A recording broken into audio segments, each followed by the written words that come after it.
Hi viewers, welcome to our channel. ప్రస్తుతం మనతో పాటు దాము బాలాజీ గారు సీనియర్ జర్నలిస్ట్ ఉన్నారు. వారితో ఒకసారి మాట్లాడదాం. సార్ నమస్కారం సార్. నమస్తే. సార్ పులివెందుల్లో బై ఎలక్షన్స్ రాబోతున్నాయని, దానికి మళ్ళీ త్రిబుల్ గారే అంటే రఘురామకృష్ణరాజు గారు ఇన్ఛార్జ్ గా కాబోతున్నారంటూ వార్తలు వినిపిస్తున్నాయి. సార్ అందుకు సంబంధించి ఒక ఆడియో కూడా త్రిబుల్ అండ్ ఇంకొక వ్యక్తికి సంబంధించి ఆడియో కూడా వైరల్ అవుతుంది అంటున్నారు. మరి నిజంగా పులివెందులో బై ఎలక్షన్స్ రాబోతున్నాయా, దానికి రఘురామకృష్ణరాజు గారే ఇన్ఛార్జ్ గా ఉండబోతున్నారా టీడీపీ వైపు నుంచి, మరి ఏం జరగబోతుంది? రఘురామకృష్ణరాజు నిన్న కుంభమేళాలో ఒక నిజానికి అటువంటి చోట్ల రాజకీయాలు మాట్లాడకూడదు, కానీ రఘురామకృష్ణరాజుకి ఎక్కడైనా రాజకీయాలు మాట్లాడతారు. సో ఆయన రాజకీయాలు మాట్లాడాడు. అందులో ప్రధానంగా ఏంటంటే పులివెందులకి నేను ఇన్ఛార్జిగా ఉంటాను, ఉప ఎన్నికలు రాబోతున్నాయి, నేను ఇన్ఛార్జిగా ఉంటాను అన్నాడు. యాక్చువల్గా ఆయన పులివెందుల ఇన్ఛార్జ్ అయిన బీటెక్ రవితోనే కలిసి వెళ్ళాడు అక్కడికి. అంటే ఏదో ఒక ప్లాన్ జరుగుతున్నట్టుంది. ఎందుకంటే ఇప్పుడు రఘురామకృష్ణరాజుకి ఈ ప్రభుత్వం పట్ల కొంత అసంతృప్తి ఉంది. తులసిబాబు విషయంలో, తులసిబాబు అంటే ఇతని గుండెల మీద ఎక్కి తొక్కి ఇతన్ని హింసించిన వాళ్ళల్లో ఒక సివిలియన్ అన్నమాట. తులసిబాబు పోలీస్ కాదు, అయినా కూడా అతను ఈ సిఐడి ఆఫీస్కి వచ్చి చేశాడని.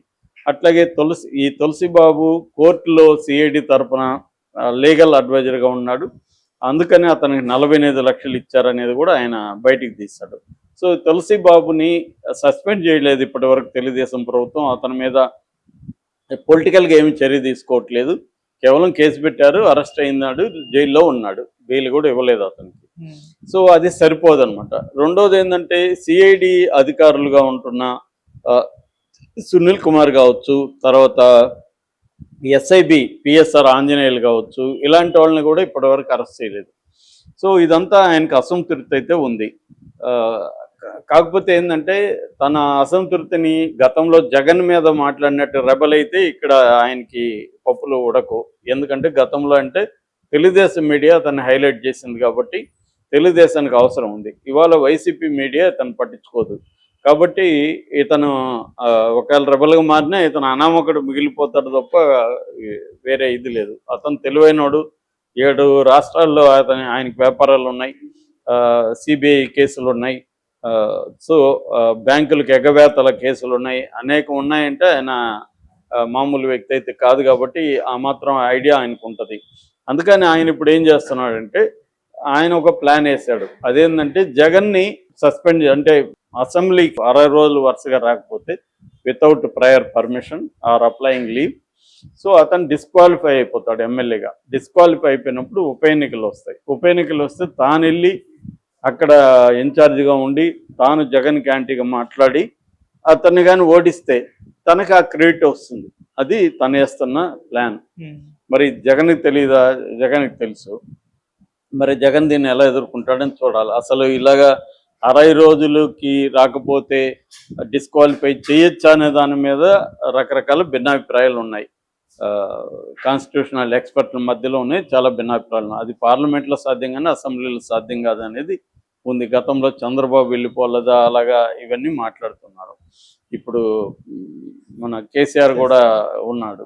సో ఇలాగా ఉన్నారు. అది ఫైనల్గా ఒకవేళ చేసినా కూడా జగన్ కోర్టుకు వెళ్తాడు. అది అంత ఈజీగా అయితే తేలదు. కాకపోతే ఈ లోపల ఒక హడావిడి క్రియేట్ చేయడానికి ఈయన మాటలు ఉపయోగపడతాయి. రెండోది ఈయన అక్కడ ఆల్రెడీ బీటెక్ రవినే కంటెస్ట్ చేస్తాడు. సో రెండోది జగన్ని ఓడించడం అక్కడ అంత ఈజీ కూడా కాదు. కాకపోతే మెజారిటీ తగ్గించినా కూడా జగన్కి అది సక్సెస్ అయినట్టుగా ఉంటుంది. జగన్ కూడా కోరుకోవచ్చు. ఒకవేళ పొరపాటున జగన్కి మెజారిటీ ఎక్కువ వచ్చింది అనుకో, అప్పుడు రఘురామకృష్ణరాజుకే కాకుండా తెలుగుదేశం ప్రభుత్వానికే ఇబ్బందికరంగా మారిపోతుంది. అంటే ఈ కూటమి ప్రభుత్వం మీద ప్రజల్లో తీవ్ర వ్యతిరేకత వచ్చింది అనేది వచ్చేస్తుంది. దానికి మరి చంద్రబాబు ధైర్యం చేస్తాడా ఇలాంటి దానికి? ఎందుకంటే అది రిస్కీ వ్యవహారం. సో వీళ్ళు ఇప్పుడు అక్కడ పోయి చెప్పుకోవాలన్నా ఏం చెప్పుకుంటారు? 9వ నెల స్టార్ట్ అయింది ప్రభుత్వం వచ్చి. ఈ 8 నెలల్లో మేము ఏమేం చేసామని చెప్పుకోవడానికి అక్కడ ఏమున్నాయి? ఒక్క పథకం కూడా అమలు చేయలేదు. ఇది మాత్రమే వృద్ధాప్య పెన్షన్ తప్ప ఇంకేది అమలు చేయలేదు. సో ఎంతసేపు జగన్ మీదే చెప్పుకుంటుంటారు. అప్పుడేం చెప్పారు? అప్పుడు ఇక్కడ ఆల్రెడీ అప్పులు చేశాడు జగన్ అని చెప్పాడు. 77,000 సంవత్సరానికి జగన్ ఇస్తేనే అప్పులు అయిపోయినప్పుడు 1,30,000 హామీలు, 1,30,000 కోట్ల రూపాయల హామీలు చంద్రబాబు ఎందుకు ఇచ్చాడు, దాన్ని సపోర్ట్ ఎందుకు వీళ్ళంతా చేశారు, పవన్ కళ్యాణ్ ఎందుకు గ్యారంటీ అన్నాడు.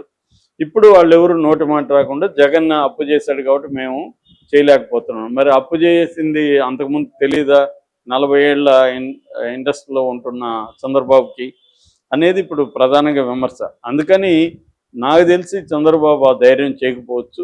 ఈయన ఏదో మాట్లాడాలి కాబట్టి జగన్కి వ్యతిరేకంగా మాట్లాడుతున్నట్టుగా మనకు అర్థమవుతుంది తప్ప రఘురామకృష్ణరాజు చెప్పింది సాధ్యం అవుతుందని అయితే నాకైతే అసెంబ్లీ రూల్స్ వాటి మీద పట్టలేదు, కానీ పట్టున్న చాలా మంది చెప్తున్నది ఏమంటే అది అలా సాధ్యం కాదు. అలా సాధ్యమైతే జగన్ ఒకరోజు వెళ్ళొచ్చేవాడు, లేదు లెటర్ పెట్టేవాడు టెక్నికల్గా, లేదు జగన్ కూడా డిసైడ్ అయినాడు అనుకో వెళదాం ఉప ఎన్నికలకి ఏమవుతుందో చూద్దాం అని జగన్ కూడా డిసైడ్ అయితే అప్పుడు తెలిసిపోతుంది ఈ ప్రభుత్వానికి వ్యతిరేకత ఉంటే.